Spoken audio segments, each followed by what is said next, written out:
Hello, I'm Srilata, Chief Dietitian, Medicover Hospitals. Nowadays, people crave for a lot of non-veg. So especially the non-veg which we have in the market as chicken, fish, mutton, pork and beef. So every non-veg food has its own health benefits, vice versa also have some ill effects on our body. So today we'll be talking about pork. Pork is a meat of animal pig. So we have the farm raised pigs around, and also countryside raised pigs. So the countryside raised pigs have good amounts of muscle in them. As we all know that they are equivalent to a sports person. They keep on moving around for their search of food. The bone has more calcium, the muscle has more protein. The farm-fed pigs have a lot of fat in them. Their nutritive value is also not that very good. The muscle content is less, the fat is more. But again, it depends upon the availability of a particular pork in the people area. So basically, pork has got 178 kilocalories of energy, around 18 grams of protein and 12 grams of fat.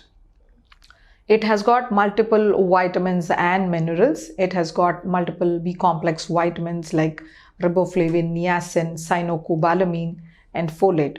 It also has copper, zinc, selenium, iron and manganese and magnesium. It has good amounts of vitamins and minerals. We need to understand it has loads of fat. Especially saturated fat is around 4,600 milligrams. This is too much. It has got around 50 milligrams of cholesterol. It has around 600 milligrams of PUFA. So basically, this particular meat, pork, has got a lot of saturated fat. We need to understand. The saturated fatty acid recommendation for us is less than 7% in our total fat. The monounsaturated, which is heart friendly, should be around 10 to 12% of your total calories, and your PUFA should be 8 to 10% of your total calories, and omega-3 fatty acid should be 1%. So this particular PUFA, saturated fat, is high. So when you take more amounts of saturated fats in your diet, you may land up with increased amount of your LDL, that is bad low density lipoprotein. You can increase your bad cholesterol, total cholesterol itself in your blood. You can also put on weight, especially the central obesity you can have, or the overall weight gain is also more when you consume a lot of fat in your diet.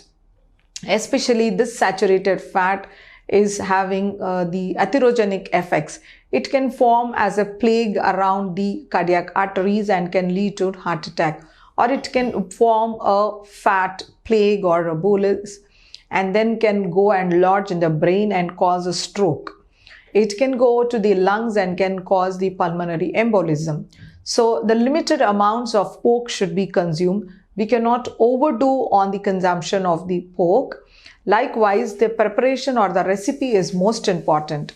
You should not take smoked, which are again carcinogenic. The chemicals what we use for smoking of pork are really bad for health. They are potent carcinogens. So try to avoid smoked pork. And also the rich fries or the rich gravies for the pork preparations should be avoided because it adds to more fat and more cholesterol.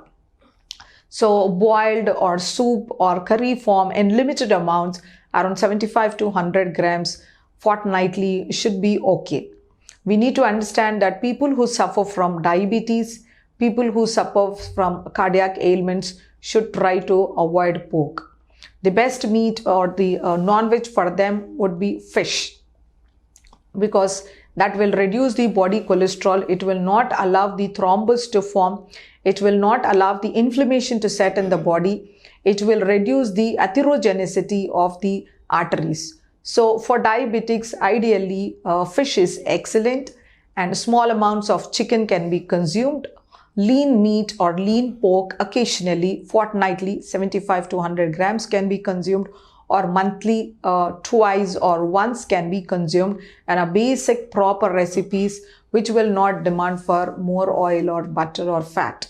And try to avoid smoked foods. This should help you a lot. Thank you.